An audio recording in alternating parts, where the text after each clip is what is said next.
Let's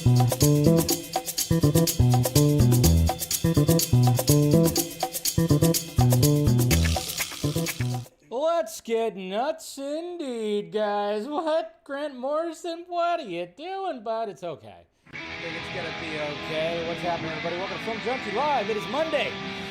It is the 16th, and man, could be a fun little discussion tonight. I didn't get the greatest sleep last night, so bear with me if I'm a little more brainless than usual. Hit that like thumbs up. Subscribe to the channel, do all the things. Guys, hope you're doing good. Hopefully you guys had a good weekend. It is hot. I guess we're just not going to have a spring here, or, at least California, where I live. It's like, hey, how about some 90-degree weather this week? That's what we're getting, so. Oh, boy, I tell you what. It's going to be good times. All right. Still don't have some things set up here, but let's see who's out there. We got Monique, howdy, marvelous Monday. See ya. It's butternut squash, soup and ham, turkey, cheddar, and Swiss sandwiches. Nice. Sounds delicious, actually. Sounds really good. I had chicken enchiladas, leftovers from last night that my aunt made. They're really freaking good, I will say. Let's see, we got Vince Gamer. So who's going to buy a couple of Morrison comics with me? He really is a great writer in fiction and reality. Of course, Dizzy Gamer is loving what he has to say. We know we got to break down the game footage. What's going on, Dale? Good to see you, buddy. All right. Let's see who else we got. We got Dale first. What's going on with the field? What's happening? And then we got happy early St. Patty's Day. Happy early. That's right. It's tomorrow, right? I know we're going to be talking about Green Lantern. Hopefully, you guys will be wearing your green tomorrow. Don't get pinched. Don't get pinched. It's always funny. I don't even remember the last time I actually went somewhere to celebrate St. Patty's Day. I remember, like, I don't know, it was a while ago. I haven't gone somewhere to celebrate. Have yourself a green beer. No, I take that back. I did last year. I went to my technically, I kind of, in a way, like my cousin was throwing something.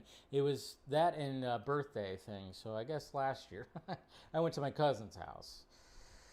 But not like go out anywhere to like a pub or something, Is my volume too low? Check. Is it too low? Test. Output. Is it good?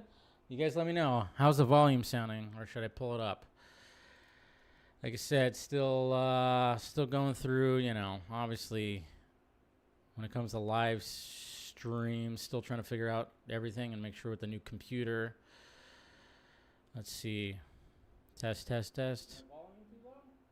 don't know. How's the volume? Okay, according to Eric, it's too low, but so I need somebody else to back it up, if please, if we could do so. Anyways, all right. Well, guys, let me know. Please let me know in the chat. It looks like it's doing pretty fine on my end right here. So, I don't know. Let's see. But Oh, with the music. I probably got to adjust that. So, probably got to adjust some things when it comes to that part right there. So, all right. Sounding good? All right, cool. Okay. All right, moving along. We got Mr. Hunter Iggy right here.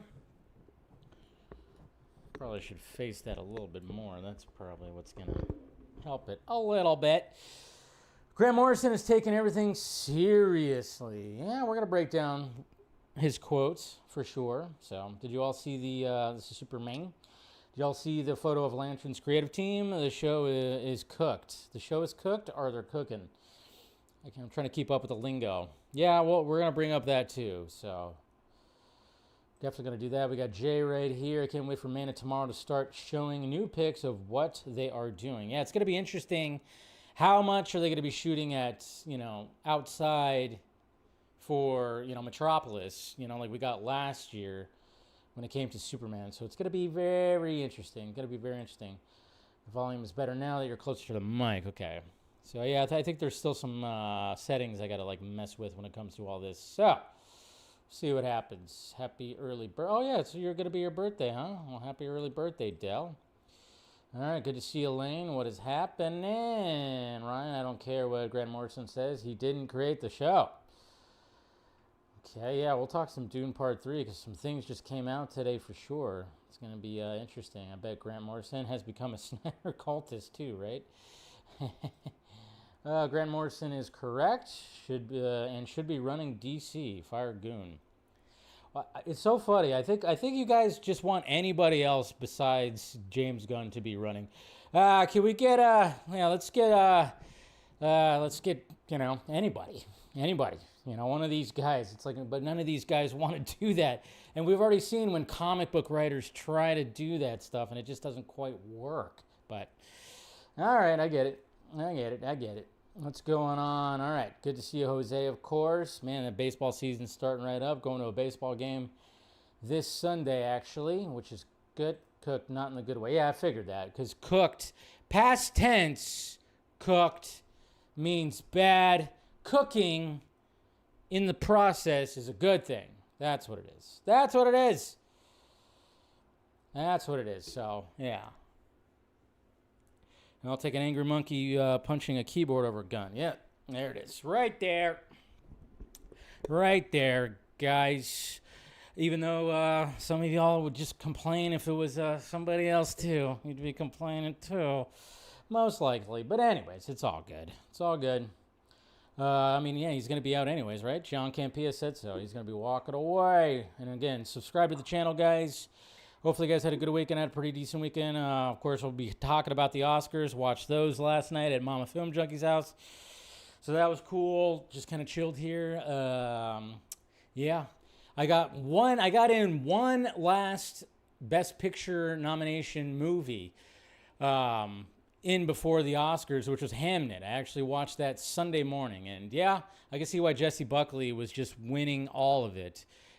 She's a great performance, and it's so crazy. She really has not been in much. I remember when I was watching The Bride, I went, okay, what else has she been in? I know there was something about her that looked familiar, and then I totally forgot that she was in that movie, the Alex Garland movie Men, that came out like 3 years ago, that crazy movie that Alex Garland did, which was like one of those movies where you go, oh, I don't know if I want to watch that again. Crazy, fucked up movie, shot very well, performance is great, and he goes for it. It is a fucked up movie and has a fucked up ending. But yeah, I was just like, man, I tell you, it's just one of those movies. And I was like, oh, yeah, she starred in that. That was the first time I saw Jessie Buckley. But, yeah, like I said, we'll talk about all that. It is kind of funny, though, that she's just, she's winning awards like crazy while The Bride is just flopping at the box office. Just flopping. That's for sure. What's going on, Stephanie? Good to see you. But, yeah, other than that, didn't really, that's it. When it came to the weekend, just nothing too crazy. Nephew came over. We hung out with him. We had some dinner on Saturday. And then, yeah, just was working on shit and watching stuff. Yeah, watching some weird things. Of course, that's what I do. But anyways, all right, guys. Again, thank you for joining Film Junkie Live. Again, forgive me for if I'm a little loopy. Like I said, some reason I woke up at like 3 o'clock this morning. I was like, what the hell? Hate it when that happens. I was like, I fell asleep by like 10:30, almost 11, and then I woke up at 3. So I got like 4 hours sleep. Couldn't fall back asleep, and then it was like, why? Anyways, all right, what are we going to start off with? Right here when it comes to the tweets? Let's see, when it comes to the tweets, let's see. All right. Well, let's see. Okay, well, we can start off with this because this was actually quite beautiful right here. Quite beautiful right here when it came to Daredevil Born Again Season 2. I'm sure you guys saw this. That's right. We got a new poster of Kingpin. And, yes, it's glorious. I'm loving the Red Rain kind of theme when it comes to Daredevil Born Again Season 2. I mean, it just seems like... it's just it's a good little theme to have right there, and I'm liking it. And he looks great. So, yeah, looking forward to the new season. Of course, you have to turn that off, turn it down. Jesus Christ. Stop it. Oh, this is bad. Oh, man, I tell you what. When you see stuff like this, you go, holy crap. Holy crap. You know what I mean? Especially when there was like a bunch of campaigns, which for the most part, stuff was good when things that weren't being called out for decades in Hollywood weren't being called out. You know, the Me Too movement was there to help call out the bullshit. And of course, when it came to like Harvey Weinstein and all the casting couch, everything like that, it's always good to do that. But at the same time, there's always like this overcorrection when it comes to this stuff.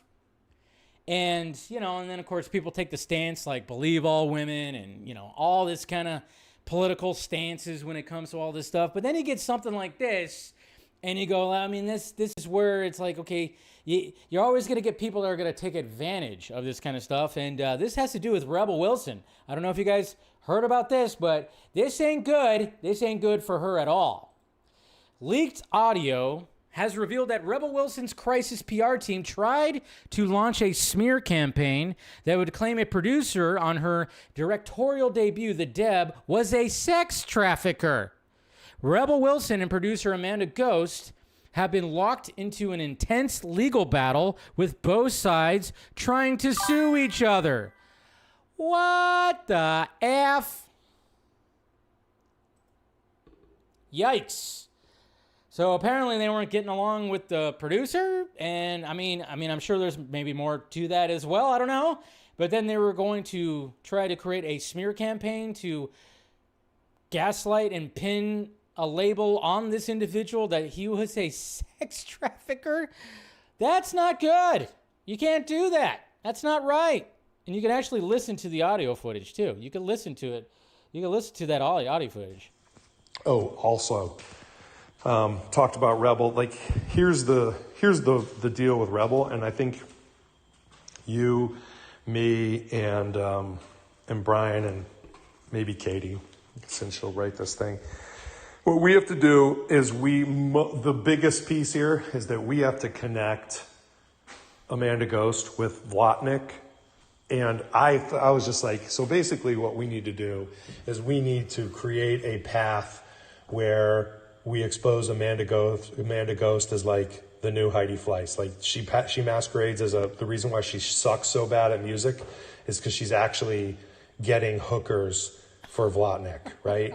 And that's what she does. She's an absolute madam, and that's why she's so lethal. Blah blah blah. But he's right. Like we can't just do like, oh, she's a bitch, she sucks. It's like it's got to be really really heavy and connected to something that heavy. Okay, so my bad. It was Amanda Ghost that they were trying to get to. So it was trying to be put onto a female producer. So it is kind of funny how, yikes. So yeah, that's, oh man. So that was, right there. That was Jed Wallace instructed top entertainment publicist Melissa Nathan to assert without evidence that the producer Amanda Ghost is a madam whose work involves procuring young women for wealthy and powerful men. That is absolutely insane. Hollywood is just a effed up space, man. But I'm just like wondering, what's that gonna do to Rebel Wilson? That's for damn sure. It seemed like she was trying to get her stuff back in order and everything. She was directing movies. She trimmed down. Yeah. So I don't know if you guys heard that. That was crazy. But moving along. Good Lord. Rebel Wilson, I thought you were one of the good ones. Absolute Superman. Oh man, you gotta love that. You gotta love that when it comes to. You gotta love this when it comes to homages. We love homages, right? Especially when people who don't like certain certain directors that might have touched the DC universe that, when it comes to like new products, especially when it comes to these comic book covers, when they pay homage to some of those old, maybe something that was released, back in 2012 or something like that. Because I'm sure you guys will recognize the pose right here. I think we can recognize that pose right there when it comes to this art from Fico Asio. What does that look like, huh? What does that look like? There's like a safe behind him. He's holding back, looking pretty good. And just that little pose. Maybe it kind of looks like this. I think so. I think so. That looks really freaking good. I'm loving that. There you go. God, I still remember when that image was released, when it came to Man of Steel, our first image of Cavill as Superman. I remember, like, right off the bat, I think the only complaint that first image of Cavill as Superman in Man of Steel, the only complaint that there was like people they hated that he didn't have the curl. That was the only thing. Other than that, I remember people back then just loved that. And obviously back then it wasn't as loud as it is now. I mean, we're talking about 2012 right here, but I mean, I think the only complaint was the fact that he didn't have the curl. But gotta love that.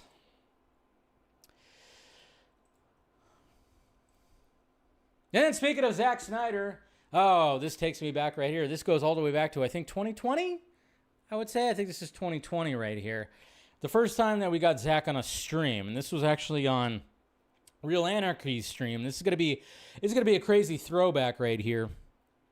Ben actually posted this because, brought up a good point that, when people are always complaining and all this kind of stuff about what James Gunn is doing and everything like that, because no matter what, James Gunn in some people's eyes can't do anything right. And, obviously when it comes to Superman and when it comes to Man of Tomorrow, and then when we're hearing like Aaron Pierce, John Stewart Green Lantern's going to be in Man of Tomorrow, and then, Hawk Girl is returning and all, it's still, people are like, he just can't make a standalone Superman movie. It's like, no, he's not gonna do that. But, he brought up a good point right here where, where Zack actually said back then, and we're going to revisit it right here. And it's going to be crazy because, this is the old crew right here. This is the old crew from when all this stuff was going on, and you're going to recognize everybody because, I mean, honestly, Ben and Scott are the only ones that show back up on the Vodka stream, but you're going to recognize, of course, some of the other peeps right here. But yeah, listen to Zack when he's talking about not holding back and putting all your bullets and putting it all in that first movie. Talk about like the Uptown problem of like you shoot all your bullets. Don't save any bullets. That's like the big thing. I always like advice I would give to like a filmmaker or anybody who's doing some kind of like where they think, oh, maybe I'll make a sequel. So let's not put this really cool idea in the movie because I'm gonna save it for later. It's like never do that. Yeah. Shoot all your bullets. The Uptown problem is like trying to make more bullets. That's a better problem to have than like, oh, no one will ever see this cool idea I had. I love that. It's like, hey, just shoot all your bullets, and then it's a better problem to, instead of saving it for the sequel, shoot all your bullets and then try to make more bullets. That's the cool challenge there. But yeah, good times right there. There's Swenson, there's Garza, and remember the comic movie marks, guys? Remember Matt and Shane? Oh, that was good. Good stuff right there. But yeah, that was on the Real Anarchy when we first had Zack on. So, but yeah, good little like memory lane down there right there when we got Zack on the first. I think this was right after DC Fandom. This was right after the DC Fandom. Of course, where we got the Hallelujah trailer and the Batman teaser, where Zack actually like hit up Matt Reeves, and he was like, "Oh my God, that was freaking awesome." He actually like texted him right there. But I mean, again, this is what we love about Zack. And then when people complain about what James Gunn's doing, where it's just like he's putting too much in one thing, it's like, well, yeah, he doesn't. It's probably a smart thing to do. I mean, I think he should go all out with Man of Tomorrow because there might not be a tomorrow after Man of Tomorrow. So why not just do that? And like Zack said right there, it's better to have to create more bullets than to just be like, well, let's save this, and then you might not see it. So, again, it's good. Again, Zack's a smart guy, and it's like put it all in there and then try to create more bullets for next time if you get that opportunity. So, and I think James Gunn, when it comes to Man of Tomorrow, go all out. Bring people in, have Batman in there, have Wonder Woman, I don't care. Just go for it because, shit, there might not be anything more after that. I guess we'll see what happens, though. What happened to the marks? Essentially what I gathered, because, I mean, again, like what I've noticed when it comes to, sometimes when it came to the movement, I think there's some people that just like they were all about the Snyder Cut movement, and then once that stopped, it was like, all right, I got no reason to fight. When it came to Matt and Shane, I loved talking to those guys. Those guys are great, especially Matt. Matt would show up on the Vodka stream a lot, and we'd always bounce off each other. And he was very quick and a good jokester. Essentially, Shane was making babies. He was just like he had a couple of children through that time, so he didn't have the time to do that. Matt, I know, he moved. I don't know if I think he was in Nevada, and I think he moved to a different spot in Nevada. They just were doing, there was just too much life stuff, and then I don't think their heads were like in it anymore because, they were all about the movement, and once the Snyder Cut came out, it was like, I guess they kind of just lost the passion though, so, that's what it is. Let's see what else we got. But yeah, I miss talking to those guys. It'd be great to talk to those guys again. Have a reunion. We should try to figure out a reunion when it comes to all that. Buffy the Vampire Slayer. Did you guys hear about this? What the F? What the F is going on with that? I mean, the Buffy the Vampire Slayer, it was called New Sunnydale, which, of course, Sarah Michelle Gellar was coming back. Chloe Zhao, who, of course, was getting all this recognition when it came to Hamnet, was trying to revise the series, and it seemed like all the pieces were coming together. It seemed like everything was coming together, and then all of a sudden, I think it was, Saturday? It was Saturday. Sarah Michelle Gellar, she gets on, gets on camera and just posts a video basically going like, hey, guys, sorry, but it ain't happening anymore.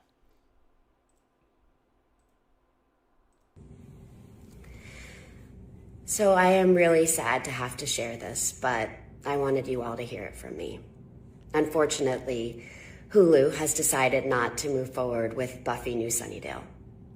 I want to thank Chloe Zhao because I never thought I would find myself back in Buffy's stylish yet affordable boots. And thanks to Chloe, I was reminded how much I love her and how much she means not only to me, but to all of you. And this doesn't change any of that. And I promise, if the apocalypse actually comes, you could still beat me. Jeez. What the hell happened there? Well, oh man. I mean, obviously I think she released some kind of statement where there was a problem with one of the executives that was working on it. She said like, oh yeah, he was a big fan, like one of the producers. Big fan. He said he claimed to be a big fan, but then didn't watch the entire series. There's all that. But then, I'm seeing people who actually got copies of the pilot script, and they might have revealed some things with it. Now, see, this is the problem. I mean, this doesn't affect me. I wasn't a big Buffy the Vampire Slayer fan. Okay, I've watched some reruns, and I'm like, cool. I really love the original movie. When the original movie came out with Christy Swanson, loved that movie. I watched that movie like crazy. But I never really got into the series. But I remember there was a while there where when I think I had Sling TV or whatever, and I'd watch, there was a channel, I forgot what the channel was called, but it would play, of course, reruns of X-Files and Quantum Leap and some of those kind of shows. And then it would start playing episodes of Buffy the Vampire Slayer, so I would actually watch some of them and see what I was missing, and it just never my thing. So when the revival series was coming about, I went, oh yeah, good for fans. But it's kind of funny because I saw such a mixed reaction when it came to this news. I saw people that said, good, it was going to be trash anyways, Jesus Christ, don't even touch it anymore, it was just leave it as it is. And then I saw people that were very upset about it as well. And let's see. So I'm going to bring up this right here because, and I trust. Robert Meyer Burnett apparently got a copy of the pilot, and he decided to post page 2 of the script. So he tweeted this right here. This is from page 2 of the Buffy reboot pilot script. Stacy, You could have at least defended me. Chris, I didn't want to take away your agency, babe. You hate it when I dim your light. Stacy, that is so you, trying to weaponize my feminism against me. I'm going home. So something tells me it was going to be cringy dialogue like that. They're going to lean heavily on, there's nothing wrong with having a feminist message, but if you go way too hard, I mean, look what's happening with the bride. If you go way too hard with it, in 2026, again, the pendulum swings. Maybe something like this would have worked in 2020, but in 2026, it's just things aren't going to work. So that could be possibly. And I saw even other people apparently who are in the know, who have read script pages, said, yeah, it was bad. And I don't even think Sarah Michelle Gellar was really she wasn't like big time in it. Like Buffy wasn't big time in it. It was mainly about the new Slayer, I guess. I don't know. But yeah, who knows? Again, we're never going to fully know. But at the same time, it is kind of like one of those things. Now, I haven't watched the Scrubs revival yet. That was my show. I loved Scrubs, except for that last season, which I think everybody can agree, the last season, when they tried to do something else, it was shit. It was not good. Just like I would even say that one of my other favorite shows that I really liked was Californication with David Duchovny. Last season was pure shit. Should have ended it the season prior. Sometimes they just go a little too, one season too much. But I've been hearing great things about the revival Scrubs show. And from what I've seen when it comes to clips, it just seems like they really got that magic back. I don't know if they were going to capture the magic that they had when it came to Buffy as well. And then they're going to try to modernize things. And then you're going to go over the top when it comes to certain things. And I don't know. And then, yes, Del brings up a good point right here, which is kind of interesting. They are bringing back Firefly, apparently. Nathan Fillion and the cast and crew, they had a video where they were just kind of going like, yeah, we're coming back, and it's going to be an animated series. What? They're going to bring something back in animation? Live action or nothing, guys. Live action or nothing. No, yeah, I know. It's just something totally different. But that's also a Joss Whedon show, which is kind of funny. I don't think they cared about what Joss Whedon had to say when it came to reviving Buffy. But, of course, Nathan Fillion... he still talks to Joss. He has a good relationship with Josh. So does Alan Tudyk. They also, they do. Let's face it. No matter what. I mean, we obviously think he's a piece of shit, and we don't want Joss Whedon to be touching anything right now. And just stay away, buddy. But of course, they got the blessing from it. But I don't think they even really needed the blessing. Nobody really cared about the blessing except for them. But I can kind of understand that. But yeah, apparently. So maybe they should have done that instead. I don't know. It's so weird. I mean, when they try to revive series, it's not always going to work. It's just not really always going to work. Sometimes it does, a lot of the times it does actually. But yeah, I think a lot of us were shocked that Buffy ended up not happening. So anyway, so there you go. There's that. All right. What else we got?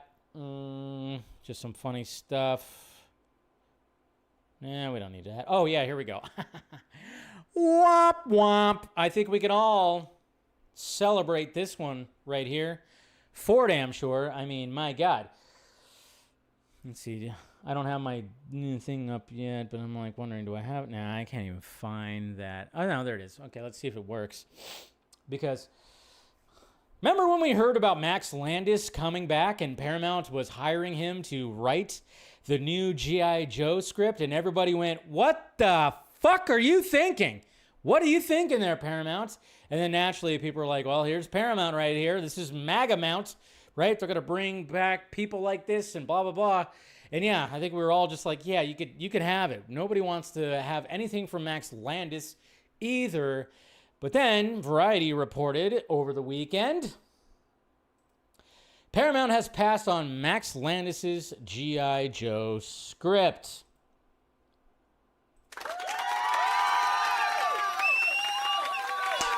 Good job, Davey Ellison. Yeah, fuck that guy. Fuck that guy. So sorry, anybody who was actually looking forward to Max Landis' G.I. Joe script. It ain't happening. It's like, no, dude. No. We don't need that. I kind of wonder what the hell was in that script where they're like, what? I wouldn't be surprised if it was just like some weird shit. That dude, I don't even fucking know. Ugh. I don't even know. Ugh. I don't even want to know what's in that. All right, what else we got? Oh, God.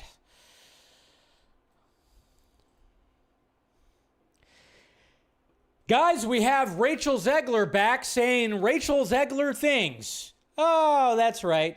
My buddy, my friend, my pal. Here comes the fun police. Hi, Rachel. How you doing? Oh, yeah, this clip was going around and, you know,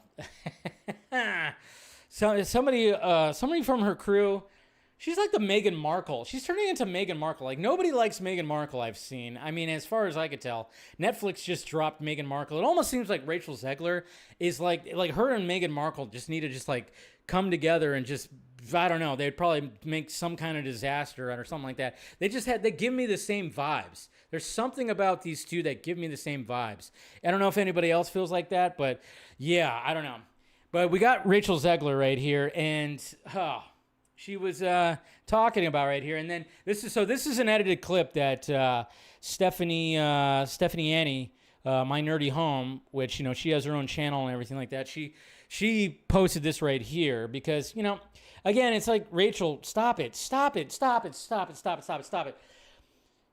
Her team needs to be like, all right, it's not working anymore when it comes to, you know, and I think there's a lot of PR teams that really need to be like, it's 2026, guys. All right, you can't just like say things that aren't true, or you can't make it sound like you're 72 years old, because that's what Rachel right here is sounding like, because she basically in this clip right here was making it sound like she is the first ever Latina to, in big pieces of media. So when she was growing up, and mind you, Rachel Zegler was born in this millennium. She's making it seem like when she was growing up, there were no Latinas on magazine covers, commercials with makeup and all this kind of stuff. So here's the clip right here. And like I said, Stephanie, she edited it to prove her wrong 100%. It's pretty funny. When I was younger, my approach to beauty was a lot more shaped by what I was witnessing in big pieces of media. So it was who was on magazine covers, who was in the beauty commercials. There's all them. Who was in movies and was considered like the most beautiful movie star at the time. It was definitely very Eurocentric as I was growing up. Sure. And being a young Latina, that was hard because not a lot of people looked the way that I did, or they didn't have bushy eyebrows like I did. They didn't have dark eyes like I did. So as I've grown up, I've really been able to find it within myself, which is really nice. And I'm sure the dawn of the internet is both a helpful and hurtful thing for that, because I was able to find other people like me, but then I was also opened up to a whole nother world of comparison. But I have a frontal lobe now, and that's been really helpful. Do ya? Do you really? Oh my God. I mean, it's just like, it gets to a point where it's like, do you know that now, okay, you just talked about the internet. You know that people can just like find the stuff on the internet. I mean, I still remember like Jennifer Lawrence in an interview, I don't know when it was, but she like claimed like she was like the first female action star when it came to her starring in Hunger Games, and everybody was like, what are you talking about? She said that. And it's like, you can't just say that stuff. You can't just say that stuff. You know, we're getting to a point where there's no more glass ceilings to break. And you can't just keep on claiming you're breaking a ceiling. Unless you are, you know? Unless you actually are, if you were actually the first, then you could do that. But if you can't just make the claims and think that people aren't going to notice and people aren't going to dig that up when she's talking about like there was nobody on magazine covers and in makeup and stuff like that. There's so many Latina women that graced covers, that were in commercials, that still remain in those commercials and stuff like that. It's so funny too, because a lot of people are going like, you know, she's half Polish. You don't hear about Polish models or actresses. Why don't you claim that? But of course, you don't want to do that because, you know, who cares about the white side of you, right? I'm a half breed too. I don't reject my freaking white side. No. Yes, I'm also Mexican. I'm half Mexican. I embrace both sides. That's right. I'm a half-baked bean. Well, I'm not half-baked. Just baked. No, yeah, anyways. There you go. Oh, God. She's just so freaking unlikable, man. I tell you what.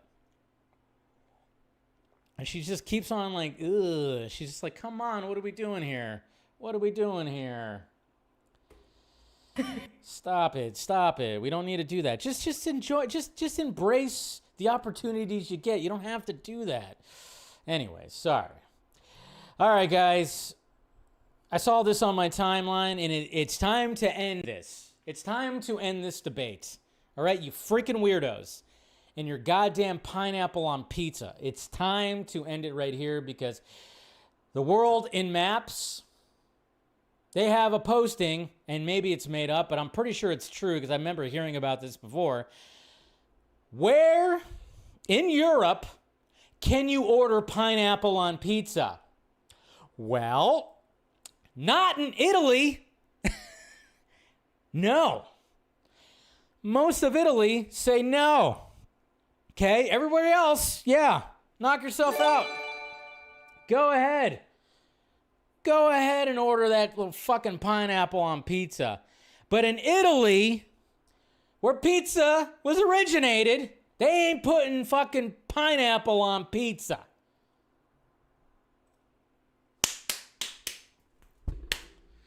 Get out of here with that stuff. You know what's funny though? I like pineapple. Just don't put it on fucking pizza. That's all. That's it. I don't mind pineapple by itself. But on pizza, good Lord. Man, I tell you. I'm like, I don't know. I saw that and I was like, I had to make fun of it. I don't know. I was just making fun of pineapple pizza. That's all. Pineapple pizza. What else we got? I thought this was pretty funny right here. Discussing fish. You know, when it came to the red carpet premiere, they were saying like the Thing from Fantastic Four and Baby Joey from Superman have been spotted on the red carpet. That was pretty funny. Yeah, it's good stuff. Good stuff. Good stuff. And then they also posted this right here. I mean, again, Discussing Fish is actually pretty funny. Whoever's running Discussing Fish is actually pretty funny. They also said the gun from Weapons has been spotted on the Oscars red carpet as well. I was like, that's pretty freaking funny. Oh, man. Love it. And then, of course, we'll talk about the winners because I did some live tweeting stuff, so we'll go through all that. Naturally, we'll go through all that and do all that, and let's see what else we got. Okay, this is an actual poster. This is not photoshopped. It's not fake. Not anything. This is actually and again, kudos because Project Hail Mary is coming out this week, which is fantastic, and I hope it does gangbusters at the box office. I already have my tickets. Looking very much forward to it, and they decided to make a poster like La La Land. Ryan Gosling, Rocky, Project Hail Mary, and of course, them dancing. There's like a video about this too, which is pretty funny. So they're doing great with the marketing, but this is an actual poster right here. Believe in the Hail Mary. Love it. So, thought that was pretty cool. And see what else we got. Oh yeah, we got this too as well. This is a good way. This is a cool way right here. This is a cool way right here to announce a movie, I guess you could say, especially when it's part of a big franchise. But John Krasinski, of course, is writing and directing A Quiet Place 2. Now he didn't do the second one, and I don't think he did. Did he do the second one? Maybe he did do the second. Yeah, he did do the second one. He didn't do the prequel. That's right. He didn't do the prequel. John Krasinski did not do the prequel, but he is writing and directing the third one, so part 3 or 3. And this is a really crafty, awesome way right here that he actually was announcing that, and then announced who is going to be starring in it. And there you go right there. So he has all the scripts right there and then everyone's name. So as you can see right there, Cillian Murphy is coming back. Of course, Emily Blunt, Millicent Simmons, and Noah June will reprise their roles. And then, of course, adding to the cast, it's going to be Jack O'Connell, Jason Clarke, and Katie O'Brien. So pretty nifty way right there to announce the sequel and announce who's going to be returning and who is new to the franchise. Love it. Absolutely love it. Absolutely love it. All right. And what else we got? Oh, yeah. And then here we go, guys. Here we go. Oh, well, yeah, I can do that. Well, there's also a report from Daniel RPK, just real quick. Daniel RPK apparently, take it with a grain of salt because he is a scooper, but apparently when it comes to Sonic 4, that Jim Carrey is in fact going to be returning. So take that with a grain of salt. That's cool. Hopefully that is all freaking true. But yeah, because, you know, that's part of the reason why the Sonic franchise was just so freaking, you know, was so good. All right.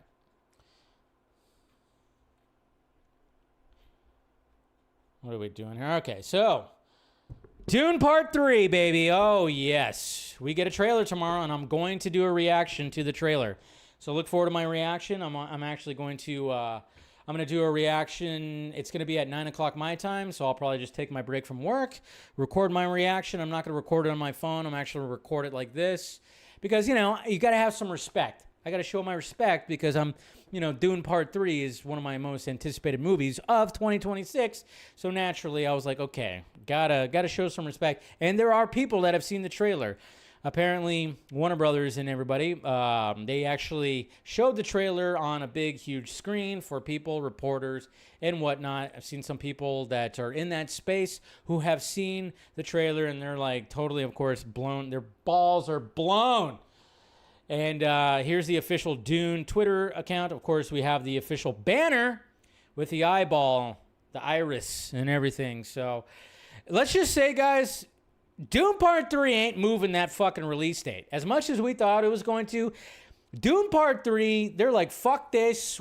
I think we're keeping this. We're keeping this. And then naturally, we got posters. So the first poster, they don't even have the first poster on there. That's funny. So, obviously, we got Mr. Atreides right here, of course. And there's Timothée Chalamet. He just looks like that because he lost last night at the Oscars. Just kidding. The epic conclusion. But yeah, look at that fucking face right there. My God. And, of course, we got Zendaya. She's, I don't know. She's got some battle scars right there, which look really cool. Hey, look at that. We got Duncan back. We got Mr. Jason Momoa returning, which some people are like, what the fuck? Why? I thought he died. It's like, well, read the book. Read the book. And then, of course, we got Javier Bardem. And then I'm trying to remember who this is. I can't remember who this is. I was like, what the heck? I'm trying to remember. I think this is a new character? Or is it a returning character? I'm like totally blanking on that guy. And then, of course, we have more people right here. Obviously, we got Miss Rebecca Ferguson. Florence Pugh. What the hell? Why is she covered like that? That's going to be interesting, huh? Very interesting the way I think she has the most interesting look of this whole thing. Hey, there's Robert Pattinson. He's got a really cool little poster right here, I think. And then, of course, we have Anya Taylor-Joy. Anya Taylor-Joy? Yeah. And obviously she's playing, what's her name? I'm totally just blanking on the character names right now, of course. But, I mean, she also has a very interesting character poster right there. So, holy Lord. But, yes, 9 p.m. Pacific time, noon Eastern Standard Time. So that's when the trailer is going to drop. I will do a reaction, so look forward to that. Very much looking forward to it. I'm sure it's going to be epic and great. Apparently, it's over 2 minutes, maybe even 2.5 minutes, I think. I heard that the trailer is going to be that. Yeah, she's Paul's sister. I know that, but I was trying to remember her name. I know, like, we got the glimpse of her in part 2 basically seen the future because, his mom was pregnant. So, yeah, Anya. Anya would like to get Anya. But yeah, everybody's returning, and then of course new characters, and it's just some very interesting, And again, like I said, this is what's great though. This is what I love. Aaliyah. Okay. This is what's great though. This is what's great about this is, and good on Warner Brothers. Good on them for just being like, no, they have the IMAX screenings. Avengers Doomsday don't have U.S. IMAX screenings. They have screenings internationally, but they're not going to have U.S. IMAX screenings. So Dune Part 3, got the IMAX screenings, and then they're releasing these posters. I haven't seen people are like, oh my God. I've seen some people, of course, push back on it because they think, they just haven't read the book. I haven't read the book either, but I know some of what's happening. I do want to read the book before the movie comes out. Obviously, I own the first, Dune, which is Part 1 and Part 2. I own that one. Thank you, Scott McClellan. I have that one. I've read that one, but I want to read Dune Messiah to compare it, obviously. So hopefully, I should get that read before this. I have plenty of time, but it just seems like Dune Part 3, they're not gonna start. They have the IMAX screenings. It's not moving. It's kind of crazy. Like, good on them for digging their heels into the sand. All right. See what I did there? Digging their heels in the sand. All right. What are we doing here? What's going on there? Ben, do you think the Doomsday trailer is not too far behind? Yeah, I'm sure there's going to be a Doomsday so basically we're getting Dune Part 2 tomorrow, and then reportedly we're getting Spider-Man Brand New Day Wednesday. So it's a big trailer week. I don't think I'm trying to, because I obviously Spider-Man Brand New Day, that trailer is going to be attached to Project Hail Mary. So I'm just kind of wondering what's the next big Disney type movie. I would say that the Avengers Doomsday trailer will probably be around whenever the next big whether it's Pixar, I don't know. I'm trying to remember dates, but that's my guess. It would be that we're gonna get that full Avengers Doomsday teaser or trailer or whatever with whatever Disney has coming up next. So I would say like the week of or the week prior or something like that. I would say it's gonna be around that time. Because, it makes sense that, because Sony's distributing Project Hail Mary, right? So naturally, attach Spider-Man Brand New Day. Makes sense. And then, okay, all right. So Scary Movie 6. Scary Movie 6, kudos on the Wayans brothers and people involved, because, you never know what's going to be happening. It's been so long, and the first trailer, everybody was talking about, there was big buzz, and I thought the trailer looked great, but you just never know. But the marketing team is doing a stellar job. They're doing a stellar job. Because, first off, two things. Oh, come on. Twitter's search sucks, man. Twitter's search really fucking sucks. Okay, there it is. Okay, so first off, right after Amy Madigan won last night at the Oscars for Best Supporting Actress for Weapons for Aunt Gladys, Scary Movie 6 Twitter account and all the accounts, they post this. Perfect, because you saw that in the trailer. You know that they're going to be spoofing Weapons. So immediately when she won, they posted this. Got the trend right there. Just nailed it. Aunt you Gladys, I'm back. Good tagline. And then of course you got there Ghostface right there. Come on, perfect. And then after with everything that was all said and done when it came to the Oscars, they decided to release a teaser that was specifically Sinners oriented, centered around Sinners. So they released this not too long ago, and I'm like, yes, good job, because now let's just a whole trailer based on spoofing Sinners.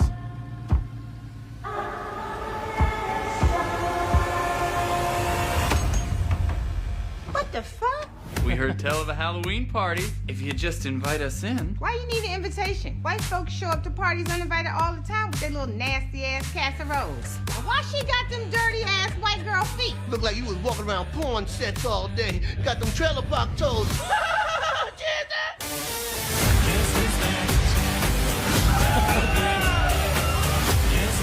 Cuckoo.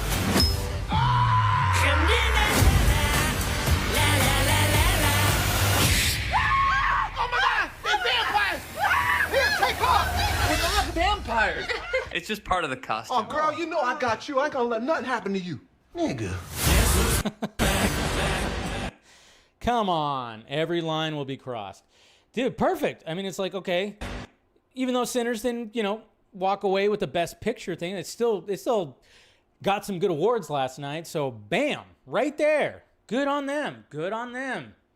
For just like, hey, let's jump on. We got to jump on top of this. Got to jump on top of the trend. So, who's ever handling the marketing for Scary Movie 6 did a fantastic job, specifically when it came to the Oscars and the fact that they're spoofing 2 movies that were nominated. Fantastic. Fan-freaking-tastic. So, good stuff. Good stuff right there. Hopefully I don't get pulled. I was like, oh shit, there's actually a part in there where Anna Faris was holding up a couple of dildos. Hopefully I might have to go back and blur that one out. Maybe. I don't know. Hopefully not. No, I think I showed that the first trailer and it was fine. I mean, it's not like it's an actual, it was a quick clip, right? It wasn't actual ding-dongs. Jesus Christ. Oh, man, you always worry about YouTube. My God. But yeah, I think they're just doing a fantastic job with marketing when it comes to Scary Movie 6. I think that the trailer was huge. Trailer was huge, obviously releasing with Scream 7. And then just to have that poster release after Madigan 1 and then, of course, doing the whole Sinners teaser, centralized, it's just good stuff. So kudos on them, man. I think they're doing a fantastic job. All right, let's get into the topics now. Let's get into the tops. Can't wait for March 18th sets in. I'm sure some great superhero stuff will be shown. I don't know, some great superhero stuff has already been shown, and we'll talk about that a little bit later, of course. And good to see you, Sinav. Good to see you. All right. DCU news. Not much. Like I said, obviously, stuff that we've already heard. I talked about, the last time I talked about DCU news and everything was, basically that next month we might be getting the full Supergirl trailer, and then we might get a Clayface teaser, which is pretty nice. But we did, when it comes to Supergirl, we actually did get something, and it was the fact that, sometimes we don't know when these movies are going to release internationally along with the United States. And according to, obviously I'm looking at DC Film News right here, they're saying that, yes, that June 26th, Japan is also going to be releasing, they're going to be releasing Supergirl at the same time. And of course they released their own version of the trailer, which not really much different, maybe just some extended scene. The 23 will be Nothing the best too year much. yet.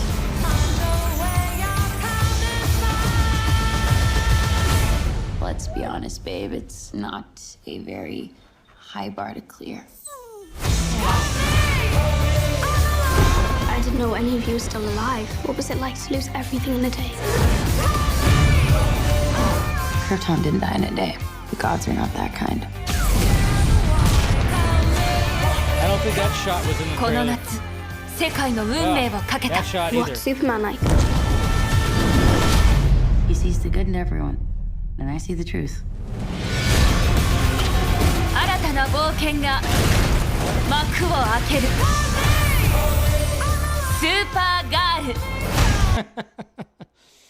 All right, so there was that. I don't know. There was another test screening also. Again, fucking test screenings. And of course, it was positive. It was really positive. There was like a report out there. I was seeing the tweets because the only reason why I saw this certain tweet, there was like a certain tweet that was getting passed around that was going kind of viral that said like somebody at the recent Supergirl test screening gave it a 9.5. And it's like, there's no way to even prove that, sure. But of course, all the diehard Snyder fans that want this movie to fail and James Gunn to fail and everything like that were, of course, like quote tweeting it. And I'm like, dude, you're just adding more to it. It's so funny. It's like you guys do more. You guys do more promotion of DCU stuff than the people who are looking forward to this stuff. That's what I don't get. But they're just, again, chronically online, don't got lives. Apparently, it's all pretty crazy. But yeah, that was reportedly like something that was being passed around. And then we have Amelia Alcock even talking about the message that she hopes to bring to, of course, the female audience. Amelia Alcock on the message she hopes audiences take from Supergirl. I think young girls should walk away from the film knowing that it's okay to be a bit bad and messy. Nothing wrong with that. I know there's a Supergirl discourse that is out there that I've seen. There's definitely a Supergirl discourse where I've seen diehard Supergirl fans that don't like Woman of Tomorrow. They don't like Woman of Tomorrow, so they want Supergirl to be the Kara that they know her from, like, Golden Age. They want her to be that. And then, of course, there's the ones that really love Woman of Tomorrow. I think Woman of Tomorrow is a great, it's a fresh take on Supergirl. To be honest, I really like the take. And, being bad and messy, we've seen it. It's nothing like that's anything new, but at the same time, I think that there is a niche in there somewhere when you're having somebody who has that emblem right here. And it's, you had the Boy Scout. We already had the Boy Scout that was Superman. So why not have the messy, bad one that is the cousin that we already got introduced to? And I think Amelia Alcock is really going to capture that. And it's not going to be, of course, there's going to be like the conservative side that hates that. They hate all that because they're perfect. We don't drink. We don't do anything. We pray to God. And anyways, sorry. The diehard conservative side, not like full-on conservatives, but I'm just saying, I saw that discourse too, where it's just like, you always see that. Everything gets political. It's like, can we not get political? It's a character. It's not that serious. It's not that serious, but that was on Beyond Noise magazine that she said that right there. And now, when it comes to other things, when it comes to DCU, obviously we heard that Aaron Pierre is going to reprise his role as Jon Stewart in Man of Tomorrow, which a lot of people went, fuck, Hal's going to die. Hal is going to die if we're announcing Aaron Pierre and not Kyle Chandler in Man of Tomorrow. Fuck. I think we all kind of assumed that he was probably going to die, but then maybe they're just trying to, throw us off, and maybe he doesn't die. And again, it is a superhero universe. Not everybody stays dead in a superhero universe. It could just be something happens, and I don't know. Hopefully it doesn't turn into Parallax, right? So, yeah, obviously there was that news that happened last week, and we talked about it on the Vodka stream. But when it comes to, Man of Tomorrow, apparently, according to DC Film News right here, there may be some truth into Eva de Dominci being in talks to play Maxima in Man of Tomorrow. So, don't know who this is, but I think I saw people say, James Gunn has followed her on Instagram. So, I don't know. We'll see. She definitely, her face looks like pretty good when it comes to this character. And, yeah, I think it's been, basically James Gunn said, he debunked the fact that it's not going to be Wonder Woman that's going to be this, this female character that's supposed to be just larger than life. It's going to be Maxima. So, there is that. Rumor alert right there. Cool. And I think is that it when it comes to other things? Yeah, you can get the art of you can also get the Superman, the art of making the film. You can actually get that right now on hard copy for $14 in Amazon. So if you want to get that, sure, get that. And let's see, I think that's pretty much it when it comes to all that stuff. Now let's get to lanterns. All right, so we got some things when it comes to lanterns, which has been all the talk in the past few weeks, ever since the trailer debuted and, all that stuff. First off, we have the creative team behind Lanterns. And so it's the crew, writers, and people working on the show. They posted this group shot right here. What the fuck is blurred, guys? What's blurred? What are we doing here? Why are they blurring something? And I was just kind of looking at it. I'm like, okay. All right. Is it Chip? Do they have a statue of Chip? because we did hear Hal Jordan in the teaser, in the teaser trailer, talk about a talking squirrel. So what is blurred out? What is blurred out right there? Or is it Jon Stewart or even Hal Jordan as a statue fully in the costume, with the aura and everything that everybody was looking for in that first teaser? So what exactly is that, I don't think it vibrates. Could be a fist with a ring. Yeah, could be that. Some fisting action. So that was interesting. A lot of people were like, all right. People wearing Green Lantern shirts. So, hey, we got some green right there, right? Happy St. Patty's Day. So, yeah, there was that. And I'm like, okay, cool. All right, we got that. That's pretty sweet. But then we got this right here. Don't again, AI, don't believe the bullshit, but there were some Funko Pops, like images that were going around that were basically showing the brown lanterns, which I take offense to that. Why you got to be racist? The brown lanterns? Just kidding. But yeah, there's some images that were going around that were showing like these Funko Pops, and it was like basically showing, it's kind of funny because the brown is ugly, but that's what they were emphasizing, but everything else looks cool. These Funko Pop designs actually look pretty cool with the lit up emblem and everything. But they were emphasizing that they're just wearing like fucking brown costumes. Pretty interesting. But all right, and then we got Grant Morrison. Grant Morrison. Oh man, DigiGamer talking shit on someone's looks again. Jesus Christ. Why do you hit send on those? I wonder. Anyways, okay. Ignore. So when it comes to Green Lanterns and Grant Morrison, okay, so he was being interviewed, and let me see right here. I want to make sure I know where this was actually from.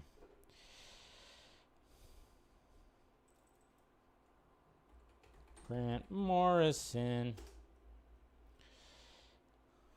Let's see. Who was he talking to? Because I was just like, I was trying to remember like where this quote actually. Oh yeah. Let's see. I just want to make sure where this was. What was this source from? I wanted to make sure I had the full-on source because I just had like a clipping of it. I don't even know what the hell is this? I don't even know. 3 words. Steve Cook. Oh man. I don't even know. Take it easy, Ryan. Good to see you. Where is... Okay, see, that's the thing. Bombshell. See, there was, like, no source to this. It was Grant Morrison's Substack. That's why it was difficult to find. Because I was, like, wondering, what interview was this? So this is from Grant Morrison's Substack. Okay, that makes sense. Because I'm like, where's the source? There's no source. I didn't see sources, but yeah, it's from his Substack. So this is directly from him right here. So here's the full quote that I pulled a little screenshot right here, and this is what he had to say. Now, he kind of tore into Lanterns. Green Lanterns is a much more evocative and dramatic title than Lanterns. Just as Raise the Red Lantern is a better movie title than Raise the Lantern. And anyone who can't grasp why that is shouldn't be anywhere near superhero stories. The show might even be good. But how much better could this stuff be if studios were willing to hire the right people for the job instead of phoning their embarrassed friends to water the source material down? Hollywood will die of insularity and inbreeding. Whoa, inbreeding. Bam. So obviously he was making a jab at Damon Lindelof. That's right. And we've already gone over this. We've already seen the footage. That clip that was going around, that was being passed around like a week ago of Damon Lindelof on stage for a comedy podcast where he said, yeah, we removed the green from lanterns because we thought green was stupid. And then he called it a magical ring, obviously not being serious. But if you want to hate on something, you're just going to take it as, at face value. which is kind of dumb. It's like, can we be smart about this? There's nothing wrong with criticizing, but can we be smart about this? And I don't think Grant Morrison's being too smart about this, because that's what he's doing. He's saying like Green Lanterns is a much more, obviously talking about the title, but obviously we've actually heard that one of the reasons why it's just called lanterns, because there might be yellow, might be red, the different colors of the spectrum. Those lanterns are all going to be in the series, which makes sense of like why call it just green. We're just going to, when there's multiple lanterns. All right. But, I do like the fact that he did say, hey, the show might even be good. But I think he just had like some gripes when it came to his point of view with it, which is perfectly fine. I think he's wrong when it comes to, because he's going after Damon Lindelof, and I think he's totally just acting like some of these other people out there that are not recognizing the sarcasm. Yes, it's not great sarcasm. I'll give you that. I don't think Damon Lindelof, I don't think he's that good with sarcasm. He's not a comedian. So yes, it didn't come off as well as it probably should have. But hey, I majored in sarcasm. I'm a very sarcastic person. I can recognize that, yes, he was not being serious, okay? But I would have probably don't even try to do that. That's not gonna, not gonna work. And I'm sure he's probably kicking himself in the ass for doing that, which I've said before. I'm like, he probably went, damn it, why did I say that? That was dumb. I trust Damon Lindelof. I think he does great work, and his track record has shown that. And again, we've only seen 2 minutes out of 8 hours. So we also have that too. Hopefully, like you said, that the thing's going to be good. So yes, he did rip into it a little bit, but I think he's mainly basing it off of that clip that was going around, which of course was out of context and was noticeably sarcastic. And I think he just took that seriously and everything. And maybe because he just holds, this material it holds something near and dear to his heart. So he definitely said nice things about what James Gunn did with Superman. But yeah, I think when he saw that clip of Damon on stage, I think it rubbed him the wrong way. That's my opinion of why I think that he was like making that statement, because he was like, what the F, man? Why the hell are you going to say that stuff? So that's the way I'm kind of looking at it. Again, we'll see what happens when we get that new full trailer when it comes to all that. So, but yeah.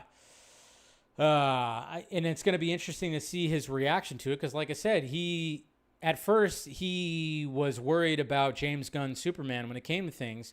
If you guys listen to that quote, especially all the detractors out there, at first he was like worried about, I don't know if I like the direction this is going. And then he went, okay, that monologue, he liked the monologue that was at the end of Superman. He liked that, and he said, okay, good. I like what James did because it works for his story right here of Superman and everything. So, again, it's like pick or choose what you want. He praised what James did for Superman. And then, of course, again, context. Context is key. Context is key. I feel sorry for Damon Lindelof. He probably is like going, Jesus Christ, why did I say that on stage? Why did I say that? Why? He's probably kicking himself in the ass. Poor guy. I feel for him. All right, that's it right there. That's it right there when it comes to DCU news.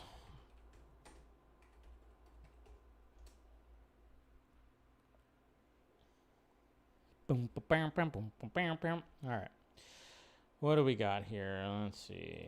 Full winners list. All right, let's talk. You feel bad for him too, right, Jalen? I mean, you've been there where you try to make a joke. I mean, then especially being on stage. But just imagine like you're a writer on this thing. You do that on stage, and you probably thought that was terrible in the moment, and then you just went, okay, it went away. Nobody's talking about it, and then all of a sudden the Lanterns trailer comes out, and then everybody starts passing around that clip, and they start taking you seriously, and it's like, oh, that's just got to be grueling. And then all of a sudden, and then it's not ending, and then all of a sudden you got Grant Morrison taking you seriously too, and it's like, oh, it's brutal, man, brutal. I don't know. I wouldn't be surprised. Like we'll probably hear like a quote or something from Damon Lindelof. Just go like, guys, Guys, here we go. Like I wasn't serious and blah, blah, blah, blah, blah. Anyways, let's talk about the Oscars. Yes, the Oscars were last night. Did anybody care? Well, people cared. I still care. I know some of these award shows, there's a lot of things that I don't like about award shows. I hate the red carpet interviews. I think they're all just weird.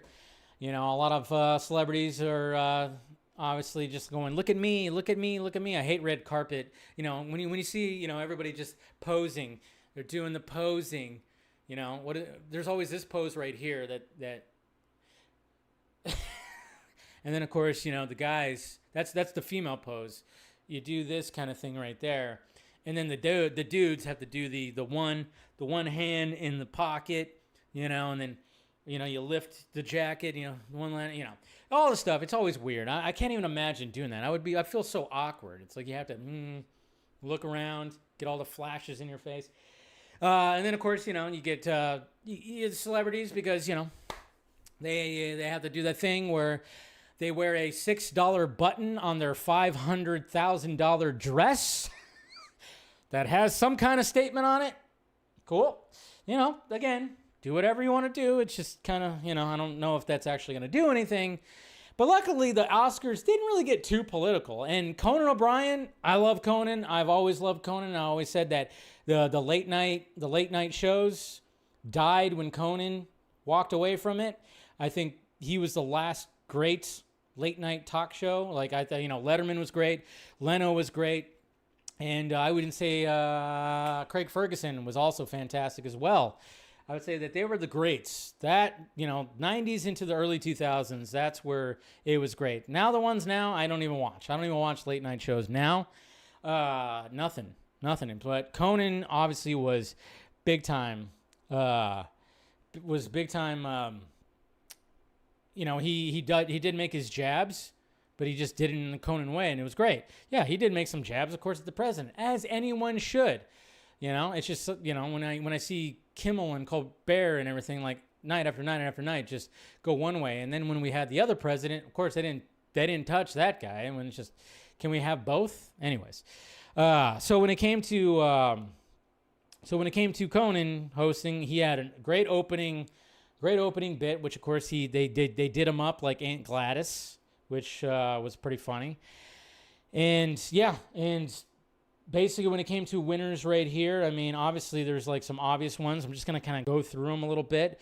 Warner Brothers, they walked away with 11 awards. I'm telling you, Davey Zaslav, and I should talk about that at the end of this part right here. But I meant to talk about that during the DC stuff. But, when it comes to everything, I think, when it came to the technical stuff, like Frankenstein, it's kind of interesting, too. I was thinking about this yesterday, and I was telling my mom. So you have, Frankenstein. You have Frankenstein that's winning, best makeup, best production design, which I totally get that it won those. And it's funny because we have another Frankenstein movie that's out in theaters right now, which stars the woman who's winning all the awards for Hamnet. And she must have been really relieved because Jessie Buckley was just been winning all the awards. And, of course, she won the Oscar for Best Actress, which I think she well deserved because, like I said, I watched it yesterday morning. And, damn, she gives a stellar performance, of course, in there. It must be kind of a relief when, you got a movie that's bombing in the box office and you're going, God damn it. I thought that, when you're doing something that is about, it's The Bride. It's Frankenstein and The Bride. You would think that it's a big IP. You would think that it could be something big. It's Christian Bale. You would think it would be, but it's bombing bad. And we're going to talk about the box office, of course. But luckily, all that noise can go away because she's just getting praised and then she wins the Oscar. Good on her. And then it's kind of funny, too, because Chloe Zhao, who directed the movie Hamnet, she was trying to revive Buffy, and then that went to shit. It's like, oh, but thank God. She didn't win last night, but, at the same time, at least her actress did when it came to Hamnet. And it's a beautifully shot movie, too, by the way. Chloe Zhao is a fantastic director. I swear, that Buffy stuff is just weird. Just weird. But, yeah, Frankenstein, makeup, and hairstyling. F1, of course, won for for sound design, which makes sense. I mean, when I saw that, I was like, some of the technical ones you could just automatically guess. You could just automatically guess what's going to get in. The sound design for F1 was just superb, so naturally that was going to do it. Naturally, visual effects was going to go to Avatar, of course. It wasn't going to be it wasn't going to be Jurassic World, that's for damn sure. You know, it's like, The Lost Bus? Okay, so tell me this. Best visual effects, The Lost Bus? The movie where Matthew McConaughey is driving a bus through fire? That was only on Apple TV? I think it got a limited release.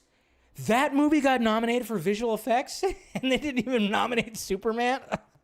Jesus Christ. That's crazy. Or Fantastic Four. But I guess, I don't know, I didn't see the movie. Maybe the visual effects were good in that. I don't know. It's just kind of funny when I was like, The Lost Bus nominated? I didn't even notice that. Pretty crazy. Costume design, of course, Frankenstein. And then production design, Frankenstein. Good on them. Casting. Now, casting was a weird one. It was an interesting one because I really thought that Sinners was going to win casting. And this is a new category. But it went to one battle after another. And I tell you what, that Cassandra Kalukandis, her speech, she has a huge chip on her shoulder. Holy crap. She, like, her speech, I mean, we were like, me and my mom were like, dang, she's got a chip on her shoulder, so. And then the GOAT, man. The freaking GOAT. The GOAT. Hans Zimmer. You got some competition, bud. You got a young motherfucker right here. Ludwig Göransson wins his third Oscar for Best Original Score. Two of them in which that he did with Coogler. One of them he did with Christopher Nolan, which was Oppenheimer 2 years ago. This guy, loving it. Ludwig, third Oscar, man. I tell you. Cinematography went to Sinners, and that was Autumn Durald Archipel. I had no idea. I think a lot of people didn't, that Coogler had a female cinematographer, and it's the first female photographer or cinematographer to win an Oscar, which is good. Okay, cool. And that's great. That's a glass ceiling that's been broken. Okay? It's not like Rachel Zegler. So we don't have to bring back to that. But I wanted to bring up this image right here. Okay, so look at this right here. So naturally, okay, so going through all this when it comes to Sinners, Ryan Coogler did win for Best Original Screenplay. And I will say, just because I'm mean, I will say my thoughts. Original, okay. Okay. I was kind of like, I was one of those people that said, it's like From Dusk Till Dawn, but updated and in a different era. So I was like, when he won for Best Original Screenplay, I was like, I guess it's original because it did come from his brain, and he even said it was inspired by From Dusk Till Dawn. That's semantics. Still, congratulations to him and everything like that. And this image right here is awesome. Because I don't see Ryan Coogler as being one of those that I have to, have a certain, person, like, obviously, a lot of people, when it comes to Hollywood, when they think about certain movies, like, I have to have, since it's a movie that has a black cast, I have to have a black crew or everything like this. It's like, no. Coogler is not like that. Coogler and Ludwig, they've been friends since film school and all this stuff. They've been friends forever. That's why he uses them a lot. This is epic right here because you want to talk about just, obviously we always want, like, diversity, right? This is diversity to the max right here because the cinematography was fantastic. It wasn't like he was like, I'm going to hire her because she's a woman. No, I think he hired her because she was the right person for the job. And I know there's going to be people that are, that push back on that. And I don't look at it like that. I'm not, again, that's the woke right, in my opinion, that is going pretty crazy. But I just thought when I saw this right here, I'm like, this is epic. This is an epic image right here. You want to talk about, a diverse crew right here. That's right. You got it right there. So I just thought that was really freaking cool. Anyways, just thought I'd bring that. I just thought that image was great. But Ludwig, man, I tell you what, man, he is like Hans Zimmer. You got some fucking competition. I love that. Best editing, one battle after another. Andy Jurgensen. I thought maybe Marty Supreme would get that, but Marty Supreme, nothing for Marty Supreme, which is crazy. I really enjoyed Marty Supreme. Sentimental Value won Best International Feature, and then, of course, you have documentary, animated. Obviously, K-Pop Demon Hunters was, you know, there was some pushback on that because, you know, again, things do get a little political, and people go, well, wait a minute, you know. But we don't have to go down that road. Adapted screenplay. Had no idea that One Battle After Another was actually adapted slightly. Paul Thomas Anderson, of course, getting that. And then it came to Best Director. I knew that Paul Thomas Anderson was going to get it. I was like, yeah, it just seems like it is. See, for me, like One Battle After Another, and yes, it does win Best Picture as well, which I think that's cool. I like the fact that Best Director and Best Picture win. Kind of makes sense. I always find it weird when, you know, when you have something like Argo winning Best Picture and Ben Affleck, who directed it, wasn't even fucking nominated. A little weird. So I do like the fact that the best, you know, the director who directed the Best Picture also won Best Director. It almost kind of makes sense. It almost makes sense, and I had a feeling that was going to happen too. But Best Supporting Actress, of course, Amy Madigan, which was great. I mean, horror. The horror genre, man. Look where horror genre is right now. Sinners and Weapons winning for the actor categories. Just excellent. And Sean Penn.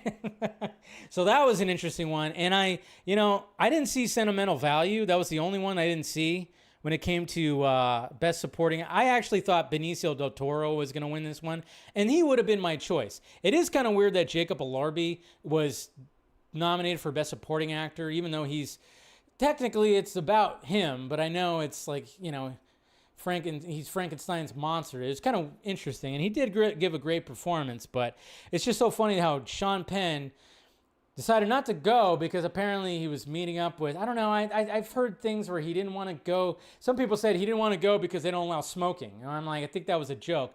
And then I think there was some kind of political thing where he was meeting up with like, I don't know, some leader. I think it was maybe the Ukraine guy. I don't know.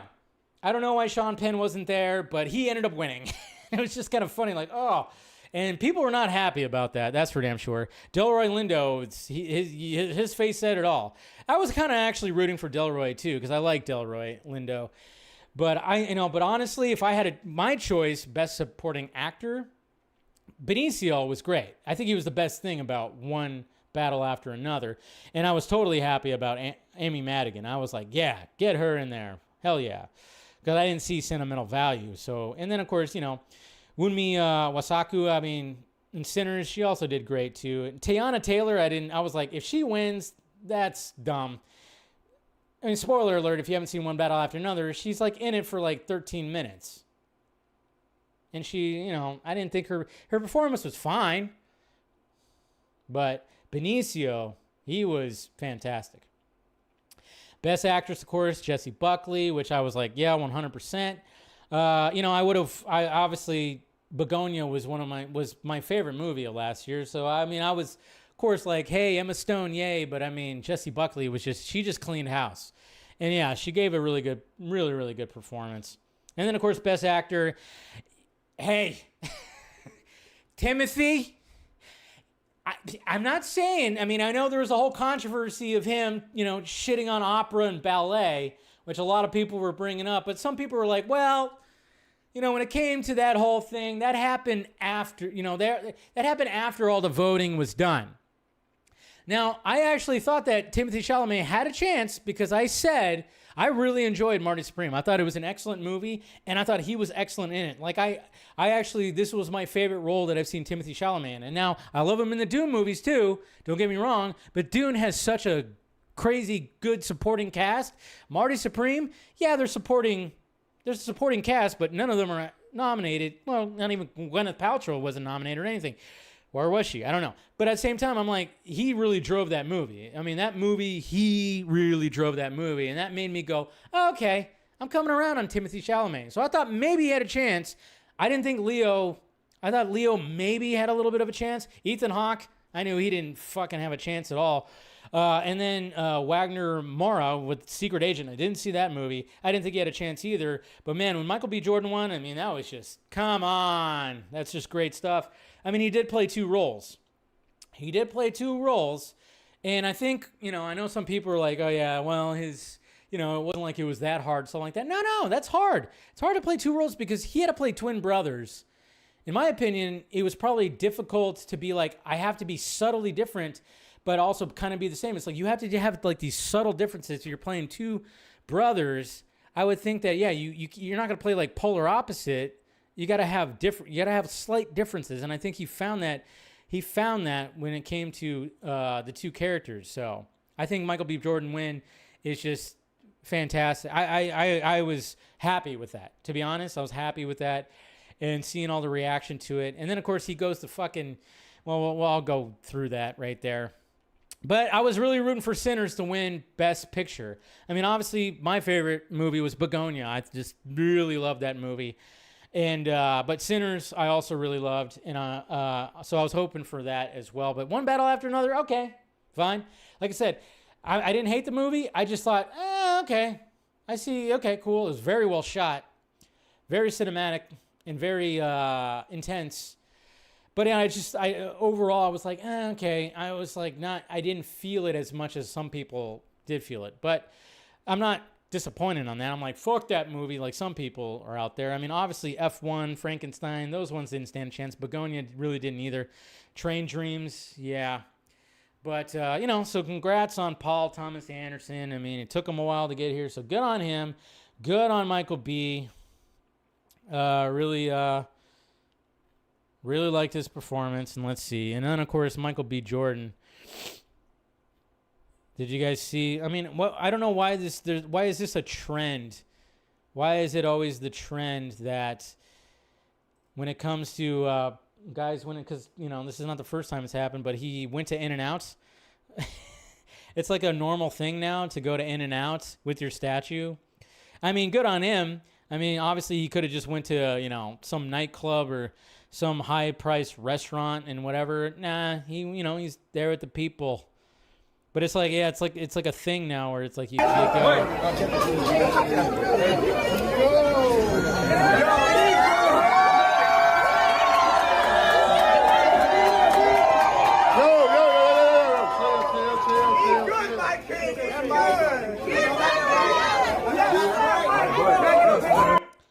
Good stuff. So, yeah, congrats to Michael B. Jordan. Well-deserved. Congrats to Ryan Coogler. Ryan Coogler didn't win Best Director, but he won for writing.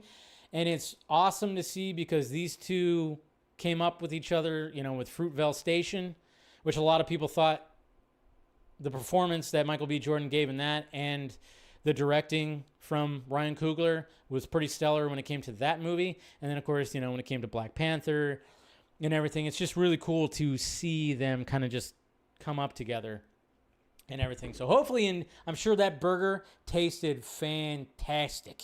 I'm sure that burger was amazing. I'm sure that burger was absolutely amazing. So there you go. There is the Oscars. Now, what's gonna be the movies this year? What contenders do we have this year? Who did Michael B? Jesus Christ, gamer. My God, did you, gamer? Who did he suck off? We don't need to hear your fantasies in here, man. Come on. All right, let's talk about the box office. It's kind of funny because, oh yeah, that was one of the things I was actually going to mention. Let me bring this up right here. Okay, so Warner Brothers, where's it at? I got to bring this up. Bring this to the attention. Okay. So what's funny, Warner Brothers obviously is going to Paramount, at least for right now. Who knows if it's going to fully happen, but it seems like, yeah, it's 100% going to go there. It, wins Oscars last night because One Battle After Another is a Warner Brothers film, and it wins Best Picture, Sinners winning, all this kind of stuff. One Battle winning a lot. I think it won, 11 Oscars last night. So, I mean, I will give some kudos to David Zaslav for turning the ship, like riding the course when it came to last year, because last year was stellar. Of course, it also helps that he put the right people in place when it came to certain things. And yes, guys, I'm including DC Studios. I know some people out there don't want to, but hey, you know, I'm just looking at, you know, the actual facts and numbers and stuff like that. I'm leaving emotions out of it. So when it came to all that, we already heard that he sold $114 million worth of stock when it came to Warner Brothers stock, like shortly after it was announced that Paramount is now getting Warner Brothers. But now we got this. David Zaslav will receive $807 million as compensation for the Paramount Warner Brothers merger. Meanwhile, thousands of people are expected to lose their jobs in layoffs after the merger closes. Jesus. I'm telling you, this dude's he's gonna fucking retire on an island in a volcano. I mean, so not only is he's a billionaire. After all this goes through, he's just a billionaire. If he wasn't already, he's a billionaire now. The dude, like, he did it. He did what he set out to do. It's just crazy. That's fucking crazy. $887 million. Jesus. What do you do with all that money besides, again, buy an island and put a fucking underground layer in a fucking volcano? That's just insane. That's insane. So, yeah. I was like, wow, man. Wow. Anyways, that's all I had to say about that. Saw that and I was like, holy crap. What are we doing here? All right, now let's talk about the box office. We got some interesting things when it comes to the box office. So let's look at the chart right here. Here's the chart. Hoppers took the number one spot with a 36.8% drop from last week. Not too bad. It sits at 165 million. So, I mean, it's a Pixar. You know, it's not going to do as crazy as some of the previous Pixar movies. Like, I feel that Toy Story 5 is going to probably obviously do a lot better. And then we got Reminders of Him, which was one of the new movies that came out this weekend. And of course, it's like a young adult, based on a young adult book. Not too shabby, because I can't imagine this movie was cost that much to make. And it pulled in some eyes, it pulled in some butts. $28 million worldwide. Not too shabby at all. But this one, the movie I saw this weekend, Undertone. $9.3 million. Nothing international. Now, you might think, oh, well, that's not that much. Well, yeah, it is, because the budget for this movie was $500,000. You do the math on how much it's already made. Wow. That was pretty crazy. I was wondering. I even said, I think, in my first reaction, and maybe even my full review on the Vodka stream, I was like, I can't imagine this movie costing more than $1 million. Maybe it was like 1 or 2, but I'm like, I can't even imagine it was that much. It might even be under. And sure enough, this movie cost $500,000 and it made $9.3 million. That's how you do it right there. That's how you do it right there. Of course, they're going to probably be like, hey, you got to make a sequel now. I don't know if that's going to happen, but I mean, Jesus Christ, 9.3.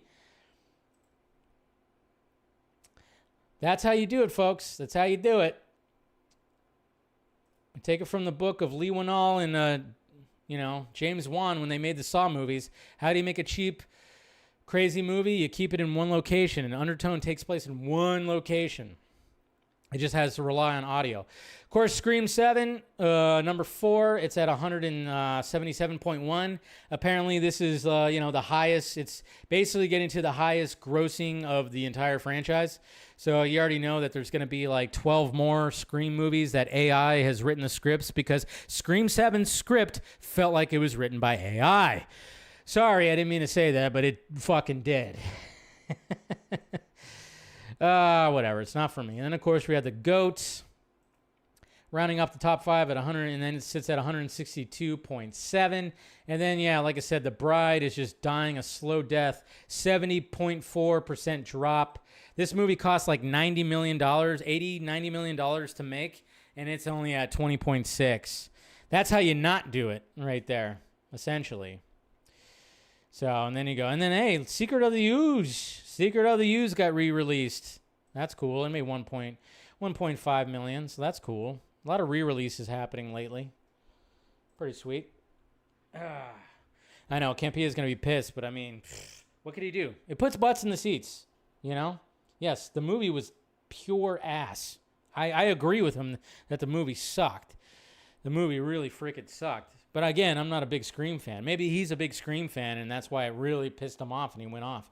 Or it's just performative. I'm going to go with the latter. Anyways. All right. Let's talk about Zack Snyder. That's right, Zack Snyder. Oh, what's happening in a couple of days, folks? Well, it's currently, of course, March 16th, and March 18th is the 5-year anniversary of the Snyder Cut. That's right, Zack Snyder's Justice League. And naturally, Zack, now that he's in heavy post-production when it comes to the last photograph, so he's not really posting too much when it comes to that. So what he's been doing, of course, lately has been posting basically nothing but Snyder Cut stuff. Zack Snyder's Justice League stuff. We've seen a couple of these right here, but we're just going to go through. We're going to go through the beautiful images that Zack has been posting the past week to do a countdown to the 5th anniversary. So naturally, he did this one right here, which we've seen before. He's posted this on Vero when he was counting down to the trailer. 8 days from now, we mark the 5th anniversary of Zack Snyder's Justice League. Diana, you said the age of heroes would never come again. Bruce, it will. It has to. 5 years later, and the age of heroes still feels very real. Beautiful shot. And then, of course, I even said I have this poster right over there. One of the most meta movie posters ever made. Sometimes the poster tells the whole story. I still remember, during that time, like I said, I was in heavy conversation with Zack because I was trying to help him promote things. And I remember he told me about this. He goes, "Oh, I have this awesome poster that shows the reels, and it has my, the last name like in red. It's really cool." And I was like, "Oh yeah, I couldn't wait to have that." And of course, have it right up on my wall because that's probably my favorite poster out of this whole thing. And look at that beautiful fucking bastard, of course. Jason Momoa as Aquaman in my office in England during prep for Justice League. Shot on my iPhone. Those eyes. These eyes. These eyes. And then, of course, we have this shot right here, which I talked about. Henry Cavill and I on the set of Zack Snyder's Justice League. When the shirt opens, you know what comes next. And, I did say, I think I talked about this on the Vodka stream too. It's like, at first he wasn't planning to have the shirt rip shot. It was mainly a studio thing. Zach, as much as there's no compromise thing. And I think it was like, it was a compromise, but it was a cool compromise because we all wanted to see the shirt rip eventually, right? And I love the fact that in Zack Snyder's Justice League, it is still the black and silver. As opposed to Justice, where it was actually like, the normal colors. So, but that's a cool shot. We haven't seen that shot before. You can totally tell that Zack is just nerding out when it comes to this because it's the Superman lore. Yeah, maybe Zack didn't want it at first because there's things that it's like, yeah, maybe you want to try something different, but at the same time, it's like, well, you have to still do the lore of these characters for sure. And then of course the Wayne T. Carr stuff, which we talked about, and of course, on the Vodka stream, I talked about how, all the diehards out there in their hive mind that they have when it comes to people that they don't like. Of course, dogpiled me because I said that when people were saying that his footage is better than the Lanterns footage, and I said there's no footage because there was no footage released. But then, of course, they took that, again. This is why, when it comes to the Damon Lindelof thing and stuff like that, when I see it's the same people that they all have a collective hive mind when it comes to this. And I'm like, then I worry about, even people I like that also, are tapped into that hive mind as well. And it's like, come on, that's not okay. Anyways, that was a whole thing, of course. If you guys want to see that, I did a whole spiel about it at the opening of the Vodka stream, which of course had to call out a certain fucking grifting YouTuber who also was involved with that. And then of course we have this right here, Zack Snyder, the great villain of the DC Universe's dark side across all the DC live action films. His only appearance is in Zack Snyder's Justice League. So I mean, he did. You're talking about cinematically, of course. Some people were like, "Well, he was in Smallville." It's like, not the same. Come on, stop it. Semantics. And then, of course, wishing his bride, Debbie Snyder, happy birthday. You are amazing, and I love you. She looks great right there. Good to see Debbie. And then this was pretty cool, showing Gal Gadot. Gal Gadot with the gauntlets on. Now, we haven't seen this shot before.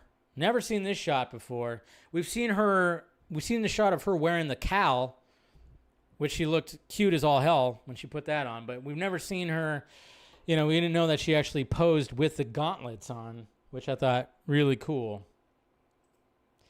And then, of course, this poster, also a beautiful poster. I think the Reels poster is a little bit better. And then, of course, he said 4 days until the 5-year anniversary of Zack Snyder's Justice League. Mind you, guys, you see how he's typing?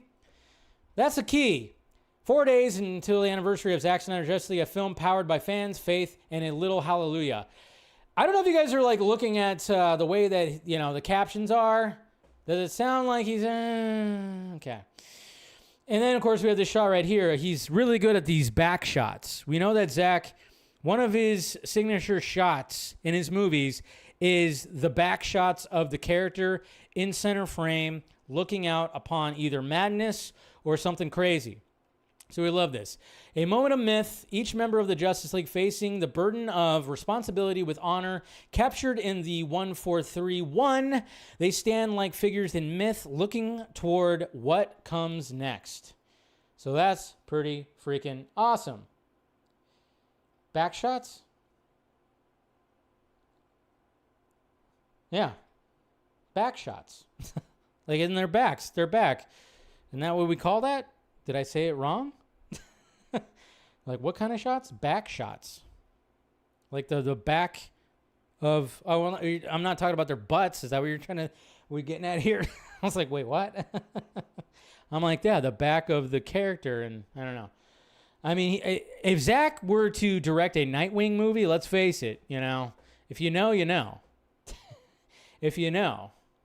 He would be, what is Nightwing best known for? His Bootius Maximus. So you know that Zack would actually like that. Oh, should I Google it? Okay. Oh, you're talking. Okay. Now I get what you guys are talking about. My God. Okay, so for once, guys, Stephanie, you're... Oh, okay. But normally my brain is in the gutter. Normally my brain is in the gutter. Okay. I see where you got right there. Oh, that's funny. All right, you're funny. And then, of course, we got this shot right here. The hero shot. The awesome hero shot in Zack Snyder's Justice League. 3 days until the 5th anniversary of Zack Snyder's Justice League. Cyborg, Batman, and the Batmobile. Aquaman, Wonder Woman, and The Flash moving forward as one toward destiny. Oh, I had some haters, of course, in my mentions, pushing back against this. Hey, it looks up. And I'm like, shut up. Of course, I had to get some assholes in there. I don't know. I think the shot looks great, like especially in motion. I don't have to like sit there and fucking try to like pick it apart or something like that. I think within the shot itself and the way the slow motion is, good fucking shit. Love it. So yeah, posted that. And then he posted this right here yesterday, 2 days, or was it today? 2 days until the 5-year anniversary of Zack Snyder's Justice League. Came across this incredible poster online, a black and white collage of the entire league. Amazing to see the love out there. So that was the last thing he posted right there. And again, mind you, because, obviously there's a lot of people out there. And like I said, there's a lot of grifters out there too that'll try to, instill the hope as well. Which again, if you want to have some hope and you think that maybe something's going to happen, fine. Okay? I just always ask, just try to be logical about it. Try to, realize or something like that. I mean, sometimes you could look at those captions and be like, did Zack really write those? Maybe he didn't. Maybe he had somebody do it. Maybe he just, punched it in somewhere and hey, create a post about that. You never know. I'm not saying he did. I'm not saying he not. I'm just saying when people look into this stuff a little too much, it's like, and I've seen that so many times, obviously in my mentions and stuff. The latest thing that I think, and that is a beautiful poster, by the way, whoever made that, if the artist can step forward, it looks like see, that's the thing. It looks like it's cut off, but it looks like there is a name, watermark name. So what the hell? Anyways, the latest thing that people are saying, because I've been asked too, what's Zach doing? The latest thing that seems to be out there is people seem to think that 2 days from now, on the 18th, on Wednesday, he's going to announce a theatrical IMAX run, limited, for Zack Snyder's Justice League. I haven't heard anything, and the people who are more in the know have not hinted at anything. This is why I say don't get your hopes up on anything. Just enjoy the ride and celebrate. And maybe he'll post some images we haven't seen before. But I think that's all we're going to get. You know, that's why I say pump the brakes. How many times do I have to say pump the brakes? But of course, you know, I just get dogpiled on by people and everything. And then, you know, like I said, there's people out there that just want to take advantage of the fandom and, you know, say that, oh yeah, something definitely is happening. It would be awesome if that were to happen. Totally. I think all fans should be able to have seen the movie on a big, huge IMAX screen the way it was meant to be seen. Given that I have, it is glorious to see on a big IMAX screen, and it'd be nice if we could get that for other people. Maybe eventually will. I don't know why they would do that now, especially in the middle of all these acquisitions. But then again, maybe this could have been, if that is in fact true, maybe something was in the works already before all the crap, like last year, before all the acquisition and all the merging stuff. Maybe, I don't know. But yeah, 5 years, and I'm like, yeah, I've just, you know, like I said, just don't get your hopes up. Like I said, we probably get some cool things. I don't think, you know, some people are saying Zach's going to announce a watch party, and then something probably be announced after that. I'm like, I don't think he's going to be doing that either, because again, I listened to the man talk when he gets interviewed, and he said that on the Horowitz podcast that his 100% focus is on the last photograph right now. So I don't think, that's why I think that he's not exactly posting these. I think he's looking at the post and approving them, but I don't think he's actually full on. Maybe I'm wrong. I don't know. I just don't know. I know he's a busy man and he has people to do certain things, so maybe that's the case. Who knows? But yeah, I would say just not to get the hopes up a little bit, because again, I haven't heard anything, and the people who are more in the know and more connected to Zach are not hinting at anything. So yeah, that's all. That's all. It'd be cool to get it in theaters one of these days by IMAX, but I just like, that costs a lot of money, and I don't know if they want to do that right now or whatever. I don't know. Just a lot of things. A lot of things. It's 10 years. Can't believe it's 5 years. I know. It is crazy. And, you know, we'll be doing some celebrating on the Vodka stream on Friday, as we do. Should be fun. Talk about it. Oh, man. I probably already, I mean, 5 years ago already, I already saw it because I got the screener. And I don't know, I'm trying to remember. I should look back and see when I posted my first reaction review of it. Huh. That's probably like around this time, I'm sure. So, all right. Now that I've killed all the hype that I always kill, apparently. Let's see. What do we got here? All right, let's go to some Twitter questions. Oh, yeah, we'll do that. Oh, okay. Oh, okay. So thank you for the $5 super chat. Was there another one? No, there wasn't another one. It was just a subscriber. Thanks, Ghoul, for this $5 super chat. Project Hail Mary is cinema. Looking forward to seeing. Looking forward to you seeing it, Dave. Yes, I'm seeing it. I already got my tickets for 5 o'clock on Thursday. So yeah, I can't wait too. I know. Yeah, you saw an early one. You saw one of the early ones tonight. So good. I'm glad you enjoyed it there, buddy. Good times. All right, let's go to some Twitter questions. Let's make sure that we're good. Nothing too crazy. All right. So we got some Twitter questions. Mr. David Perez, movie talk now. Make a prediction. Does Guy Gardner survive Lanterns? Yes, I think he does. I think he survives Lanterns. I think he'll make an appearance in Man of Tomorrow also. Yeah, I think he does. I think he does. Eric, hey Dave, in honor of St. Patrick's Day tomorrow, what are some of your favorite Irish-oriented films? Oh. No, man, you're missing the Boondock Saints, dude. It's all about the Boondock Saints. Yeah, these are fine. Departed. I don't even know what this is. Amy Adams. What movie is that? Is that the the princess movie? The Departed. And, of course, Leprechaun. I'm the Leprechaun. Nah, man. It's all about the Boondock Saints. Gotta do it. I gotta watch the Boondock Saints tomorrow. Both of them. There's two. The sequel. I gotta watch the sequel as well. I think they both take place during St. Patty's Day. All about the Boondock Saints. Dylan G. Seen Project Hail Mary in IMAX tonight. Thumbs up. That's cool. See? This movie's just getting praised. Darkness Under the Wind, question number 1. Do you think the lantern suits will fully turn green when Hal and John are wearing their rings? Yep, and like I said, it's still up in the air whether that's, I think there's going to be some visual effects that add to it. It's not going to just, if it is a practical suit, it's going to be practical and have visual effects on it as well. Question 2, with John confirmed to be in Man of Tomorrow, do you think since he's going to be in it, but not Hal, means Hal could die? Yeah. There's that possibility. I hope it's not the case, but yeah, you could probably bet your money that he's not going to survive Lanterns. Res97. So, since Sam Raimi said he has no plans for Spider-Man 4, I think it would be nice if James Gunn gets him to direct the Constantine sequel with Keanu Reeves returning to that role, most likely an Elseworlds movie. Oh, it would be an Elseworlds movie. That'd be interesting. But Raimi did say, Raimi would be good at doing a Justice League Dark movie as well. So, yeah. Could. Cooper Knox, your rant against certain scoopers on the Vodka stream was very fun. You need to do that more often. Yeah. I was actually going to put it in its own video, but it was like a 45-minute fucking segment, and I went, all right, I'll probably pull some clips out of that. But I was starting to edit that segment into its own video because I tend to do that. I'll edit out that, but as soon as I saw, like, in the middle of it, I was like, oh man, this is like, there's so much here. I was like, I'm not gonna. It would be like a fucking, like, almost a 40-minute video.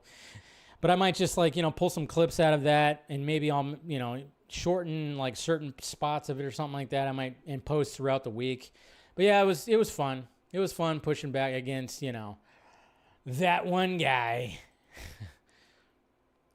But I'd highly suggest, watch the opening of the Vodka stream when I unleashed. I ranted off.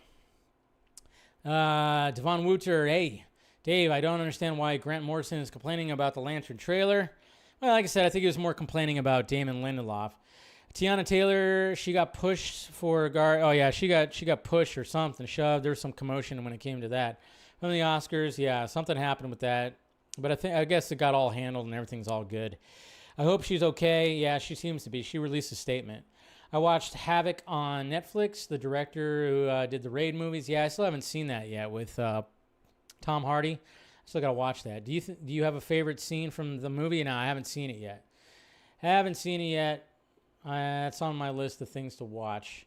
Jacob, yo Dave, I went to the Teenage Mutant Ninja Turtles Secret of the Ooze 35th anniversary screening, and they shot something with the creator of Teenage Mutant Ninja Turtles to preview the movie and talked about it and thanked the fans. I feel they're definitely teasing The Last Ronin with this. Well, really, look at this. So that looks very Last Ronin-y. Yeah, that's definitely Last Ronin looking. Oh, wow. I probably shouldn't even be showing this. This is bootleg. But yeah, it seems very Last Ronin-y. I don't know if I should show that whole thing because maybe they'll release it online eventually. I don't want to like show like this bootleg version and get in trouble. Trying to get me in trouble there, Jacob. Nah, it's all good. All right, well, that's cool. And then last thing before we end the show, man, so much to talk about. Let's see. No questions there, of course. But this is what's funny. So I ran two polls when it came to the Oscars. Obviously, I ran one yesterday before the Oscars started, and I asked which of these four that I thought had the chance to win Best Picture, which of these four do you think is going to make it? And most people chose Sinners. 68% out of 3.3 thousand votes. Yeah, a lot of Sinners fans out there, but one battle after another got 24%. So, yeah, just shows you right there. I actually thought Hamnet was going to do it. I almost was like going, oh, man, it's probably going to end up being Hamnet. But, yeah. But it was down to those two. And then I ran this one right here. Are you happy that one battle after another, one Best Picture, and it's at almost 900 votes. 21% said yes. 11% said no. 37% said it didn't matter. To me it didn't matter either. And then 31% said they didn't watch it. Good stuff. So there you go. That's what's happening right there. All right, guys. I think that's pretty much it. When it comes to tonight's show, man, this one ran long. I said, well, I think it was just because of the Oscar segment. So, all right, guys. Let me make sure that. See, I'll turn that down a little bit when I'm talking, so then that probably will sound better. All right. Thank you guys for joining in, of course, and spending some time with me. Always great chatting. Hit that like, thumbs up. Hit the subscribe button. Leave a comment. It helps.